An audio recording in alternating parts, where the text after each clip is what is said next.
বন্ধুরা, কালকের ম্যাচে চেন্নাই সুপার কিংসকে 8 উইকেটে হারানোর পর কলকাতা নাইট রাইডার্সের নজর পাঞ্জাব কিংসের দিকে। হ্যাঁ বন্ধুরা, তারা চায় এই যে চেন্নাই সুপার কিংসকে একটা বড় মার্জিনে হারিয়ে যে জেতার ফ্লোটা এসছে, সে জেতার ফ্লোটা বারকরার রেখে পাঞ্জাব কিংসকেও তাদের ঘরে গিয়ে ধুলো চাটাতে। এই ম্যাচটি খুবই দুর্দান্তকর ম্যাচ হতে চলেছে, কারণ পাঞ্জাব এবছরে অনেকটাই ভালো ফর্মে আছে। তাই ক্যাপ্টেন আজিঙ্ক্য রাহানে চাইবেন পরের দিনের পাঞ্জাব কিংসের সাথে ম্যাচটিকে জয়লাভ করে পাঞ্জাব কিংসের এই যে কনফিডেন্সটা পিকে আছে, সেই কনফিডেন্সটাকে ভেঙে দিতে। তাই পরের দিনের ম্যাচে জয়লাভ করার জন্য আগের দিনের ম্যাচে যে সমস্ত ভুলগুলো হয়েছিল, সেই ভুলগুলো শুধরে তারা কিছু বড় পরিবর্তন আনতে চলেছে।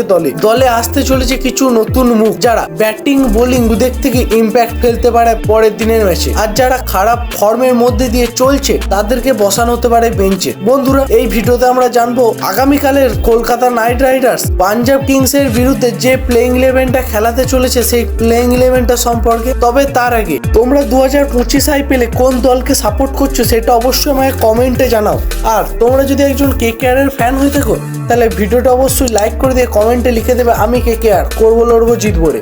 বন্ধুরা, IPL এর পরিসংখ্যান বলছে এই পাঞ্জাব কিংস এবং কলকাতা নাইট রাইডার্স লাস্ট কিছু ম্যাচে, অর্থাৎ লাস্ট 33টা ম্যাচের যদি পরিসংখ্যান দেখা যায়, তাহলে দেখতে পাওয়া যাবে 33টা ম্যাচের মধ্যে কলকাতা নাইট রাইডার্স জিতেছে 21টি ম্যাচে এবং পাঞ্জাব কিংস জয়লাভ করেছে মাত্র 12টি ম্যাচে। তাহলে আপাত দৃষ্টিতে দেখে মনে হতে পারে এখানে KKR এর পাল্লাটা অনেকটাই ভারী। কিন্তু বন্ধুরা, 2025 IPL এর আগে মেগা অকশন হওয়ার ফলে প্রত্যেকটা টিমের স্কোয়াডই অনেক পরিবর্তন এসছে। তাই পাঞ্জাব কিংসকে এখন আর আগের মতো হালকাভাবে নিলে চলবে না। তারা এখন বড় রান করছে, বড় রান তারাও করতে পারছে শ্রেয়াস আয়ারের ক্যাপ্টেন্সিতে। তাই কলকাতা নাইট রাইডার্স এর পরবর্তী ম্যাচ হতে চলেছে খুবই রোমাঞ্চকর। এরপর আসি আগামীকালের ম্যাচের জন্য যে বড় পরিবর্তনগুলি করতে চলেছে KKR, সেগুলো নিয়ে। তারা প্রথমেই ওপেনিং জুটিকে পরিবর্তন করতে চলেছে।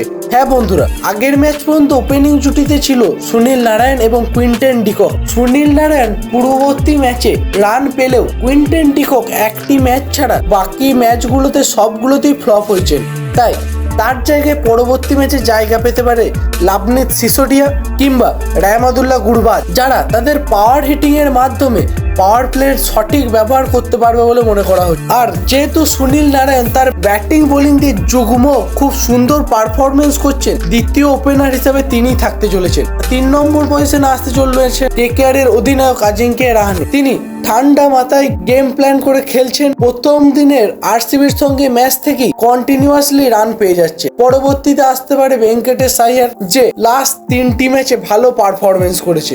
এছাড়াও ইনফর্ম রঘুবংশী দুটি হাফ সেঞ্চুরি করে ইতিমধ্যেই নজর কেড়েছে। পরবর্তীতে আসতে পারে রিঙ্কু সিং, যে এখন ভালো ফিনিশারের রোল প্লে করছে। আর একটা বড় যে পরিবর্তনটা ঘটতে চলেছে সেটা হলো আন্দ্রে রাসেলের বদলে মাঠে নামতে চলছে রাভমেন পাওয়েল। হ্যাঁ বন্ধুরা, যেখানে আন্দ্রে রাসেল ব্যাটিং এ বোলিং এ পুরোপুরি ভাবে ফ্লপ, তাই তার জায়গায় জায়গা পেতে পারে পরবর্তী ম্যাচে রাভমেন পাওয়েল, যে ব্যাটিং এর পাশাপাশি বোলিং এর ক্ষেত্রেও অনেকটা ইম্প্যাক্টফুল হতে পারে। এরপর থাকছে রমনদীপ সিং, মোয়েন আলী, বরুণ চক্রবর্তী, হর্ষিত রানা, বৈভব অরোরা। এরা আমি পুরোপুরিভাবে কনফিডেন্স যে পরবর্তী ম্যাচে মোয়েন আলী প্লেইং ইলেভেনে আবার জায়গা করে নিতে চলেছে। কারণ মোয়েন আলী KKR এর জন্য গোল্ডেন ডাক সাবিত হচ্ছে। কারণ এখনো পর্যন্ত যে ম্যাচগুলোতে মোয়েন আলী খেলেছে, সে সব ম্যাচগুলোই KKR সহজেই জয়লাভ করতে পেরেছে।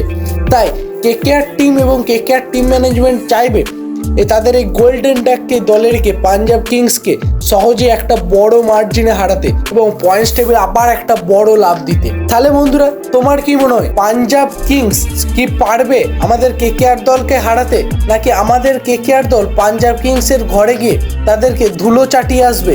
তোমাদের কি মনে হয় এইটা বিষয়ে সেটা আমাকে কমেন্টে জানাও। ভিডিওটি ভালো লেগে থাকলে লাইক করো এবং চ্যানেলে যদি তুমি নতুন হয়ে থাকো, চ্যানেলটা অবশ্যই সাবস্ক্রাইব করে ডেসক্রিপশন বক্সে থাকা লিঙ্কে ক্লিক করে আমাদের টেলিগ্রাম চ্যানেলে জয়েন হয়ে যাবে। আর তুমি যদি একজন KKR এর সাপোর্টার হও, তাহলে ভিডিওটা অবশ্যই লাইক করে কমেন্টে লিখে দেবে আমি KKR করবো, লড়বো, জিতবো রে। আর তোমার মতো KKR এর একজন ডাই হার্ট ফ্যানের কাছে আমাদের চ্যানেলের লিঙ্কটা অবশ্যই শেয়ার করে দেবে, যাতে তুমি যেভাবে KKR রিলেটেড সমস্ত আপডেট সবার আগে পেয়ে KKRকে নিয়ে আপডেটেড থাকছো, সেও যেন KKR রিলেটেড সমস্ত আপডেট সবার আগে পায় এবং KKR রিলেটেড সমস্ত আপডেট পেয়ে সে আপডেট থাকে, সেটার ব্যবস্থা করে দাও। তাহলে আজকে এই পর্যন্তই থাক বন্ধুরা, দেখা হচ্ছে পরের ভিডিওতে।